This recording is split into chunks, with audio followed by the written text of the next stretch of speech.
अब आपके 10 days are left. 10 days को हम कैसे इफेक्टिवली यूटिलाइज करें कि आपका CS का अटेम्प्ट क्लियर हो जाए, वेस्ट ना हो। तो देखो आपको करना क्या है, स्टेप बाय स्टेप आपको चलना है। इस पर्टिकुलर वीडियो में मैं आगे आपको दोनों चीज़ डिस्क्राइब करने वाली हूँ कि आप एक ग्रुप दे रहे हो तो, 2 ग्रुप दे रहे हो तो, और बोथ दे रहे हो तो आपको किस तरीके से चलना है। मैं यहाँ पर अज्यूम करके चल रही हूँ कि आपका अप्रॉक्स 80% जो सब्जेक्ट जो सिलेबस है हर सब्जेक्ट का वो आपका कंप्लीट हो चुका है। ठीक है, आपको कुछ चीज़ों का बहुत अच्छे से ध्यान रखना है through out these your exams. जो भी आपके एग्जाम्स चलेंगे उसमें आपको कुछ चीज़ों का बहुत अच्छे से ध्यान रखना है। सबसे पहले जो भी आपका सिलेबस, जो भी आपका सब्जेक्ट है उसमें जितना भी सिलेबस आपने कर लिया है, स्टिक टू दैट ओनली। आप कुछ भी नया नहीं पढ़ोगे, ये शपथ लोगे आपकी, आप कुछ भी नया नहीं पढ़ोगे। अगर आपने कुछ भी नया पिक करा तो क्या होगा कि जो आपने पढ़ा हुआ है आप उसको भूल जाओगे। तो ऐसा हमको नहीं करना है। इसीलिए जो भी सब्जेक्ट जितना भी हुआ है आपको उतना ही करके जाना है।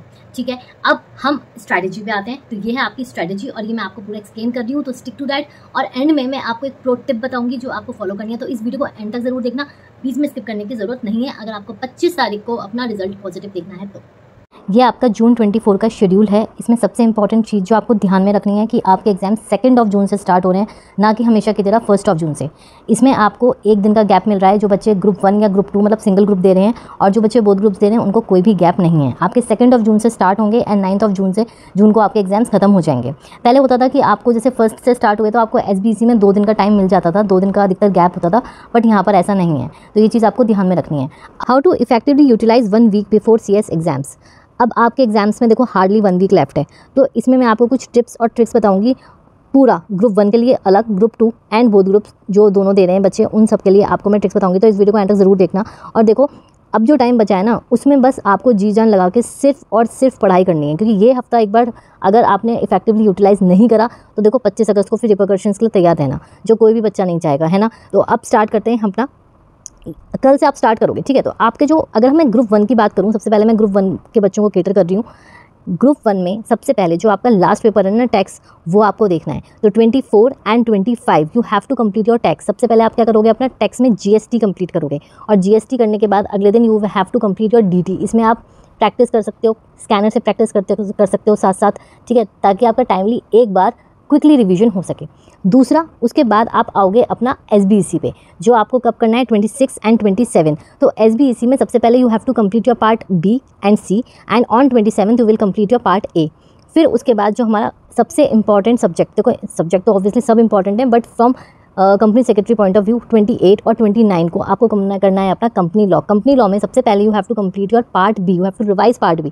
पार्ट B मैं क्यों बोल रही हूँ, क्योंकि थोड़ा सा लेंथी है, प्लस वो बहुत इंपॉर्टेंट है from exam point of view. तो सबसे पहले अपना पार्ट B कंप्लीट करोगे, फिर पार्ट A एंड C। तो 29 तक आपके जो रिमेनिंग 3 सब्जेक्ट हैं वो कंप्लीट हो जाएंगे। एंड फ्रॉम 30th 31 एंड 1 ये 3 दिन आपको लगातार क्या करना है, आपको JIGL करना है। अब यहाँ पे आप देख रहे हो JIGL में मैंने आगे A लिखा हुआ है, फिर B और C। तो इसका क्या मतलब है, अब उसमें तो कोई कैटेगराइजेशन है नहीं, बट मैंने on the basis of ABC जो सबसे इंपॉर्टेंट चैप्टर्स हैं, उससे लीस्ट इंपॉर्टेंट हैं और बिल्कुल आप बस रीडिंग करके जा सकते हो, वो C कैटेगरी में डाले हैं।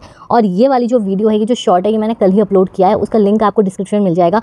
वो वीडियो एक बार चेकआउट करो और उसमें आपको इसी तरीके से 30, 31 और 1 को टारगेट अचीव करते हुए आगे बढ़ना है, ठीक है। ये मैंने नीचे लिखा भी हुआ है, watch important chapters of JIGL। तो ये आपका रहा ग्रुप 1 का पूरा टारगेट 1 वीक का।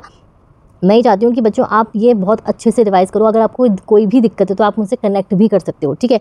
अब हम बात करते हैं, तो नाउ ग्रुप 2 में सबसे पहले जो आपको कंप्लीट करना है अपना 24 और 25 को FSM।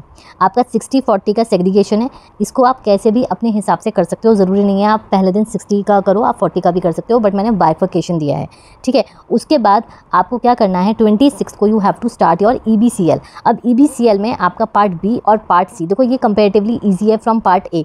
तो आप क्या करोगे, एक ही दिन पूरा part B and part C complete करोगे, ठीक है। एंड देन 27 को आप अपना EBCL कंप्लीट करोगे विद पार्ट A।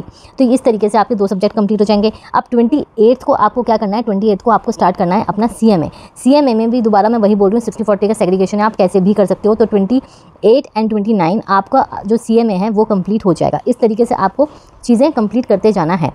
लास्ट के जो 3 दिन बचेंगे उसमें आपको पता है क्या करना है, उसमें आपको अपना SLCM कंप्लीट करना है। और SLCM के भी आपके 2 पार्ट्स हैं, part A and part B। आप इसको कैसे भी कर सकते हो, ये आपकी अपनी चॉइस है, ठीक है। तो SLCM में जो आप 30th को करोगे वो आप पार्ट A करोगे, देन पार्ट B करोगे, और फर्स्ट को आप पूरा का पूरा रिवाइज करोगे SLCM, बिकॉज आपका जो एग्ज़ाम है वो आपका 3rd को है, ठीक है। आपका 3rd को एग्ज़ाम है, तो आप SLCM जो 2 दिन है वो आप पूरा उसको रिवाइज करोगे। अब इसके बाद जो बच्चे आते हैं वो आते हैं बोथ ग्रुप्स जो दे रहे हैं। देखो बोथ ग्रुप्स में आपको क्या करना है, सिंपली आपको एक दिन में क्विक रिवीजन करना है, क्योंकि आपके पास इतना टाइम नहीं है और आपको एग्ज़ाम से पहले एक क्विक रिवीजन की बहुत ज़्यादा रिक्वायरमेंट होगी। तो आपको क्या करना है, आपको घबराना कुछ नहीं है। अभी तक आपने जो भी पढ़ा है बहुत अच्छे से पढ़ा है और आप अच्छे से मार्क्स लाओगे, बट आपको एक क्विक रिवीजन करना है। तो ये जो आपको स्क्रीन पर दिख रहा है वो आपको इस तरीके से करना है कि आपको डे 1 जो 24 है, जो कल है, वो आप पूरा टेक्स्ट करोगे। उसके बाद अगले दिन आप अपना सेकंड FSM करोगे और ऐसे करोगे। अब इसके बाद देखो जो लास्ट में आता है ना 30, 31 और 1, उसमें आप क्या करोगे, 30th को you have to do SLCM पूरा, ठीक है, और 31 और 1 आपको रखना है JIGL के लिए। देखो 2 दिन तो आपको रखने ही पड़ेंगे, तो इसमें आप कुछ वो मत करना, JIGL आपको कंप्लीट करना है। अब इसके बाद जो सबसे इंपॉर्टेंट चीज़ है, अगर स्टिल आपको डाउट्स हैं और आपको मुझसे कनेक्ट होना है तो आप कनेक्ट हो सकते हो टॉपमेट पे। इसका जो लिंक है वो आपको डिस्क्रिप्शन में मिल जाएगा, ठीक है। देखा आपने, ये आपकी फुल ऑन 10 डेज़ की स्ट्रैटेजी है। साथ में मैंने आपको बीच बीच में टिप्स भी दिए हैं, उनको फॉलो ज़रूर करना। और देखो बच्चों, अभी तक आपने जितनी भी मेहनत करी है, किसी भी वजह से, किसी भी एक्सक्यूज़ की वजह से आप उसको नहीं गवा सकते हो। तो आपको थ्रू आउट मोटिवेटेड रहना है। अपने एग्जाम्स तक 9 जून तक आपको मोटिवेटेड रहना है, ठीक है। उसके बाद हम मिलेंगे और खूब मस्ती करेंगे, सब करेंगे, बट अभी क्या करना है, आपको सिर्फ और सिर्फ पढ़ाई करनी है और फोकस करना है अपने एग्जाम्स पे।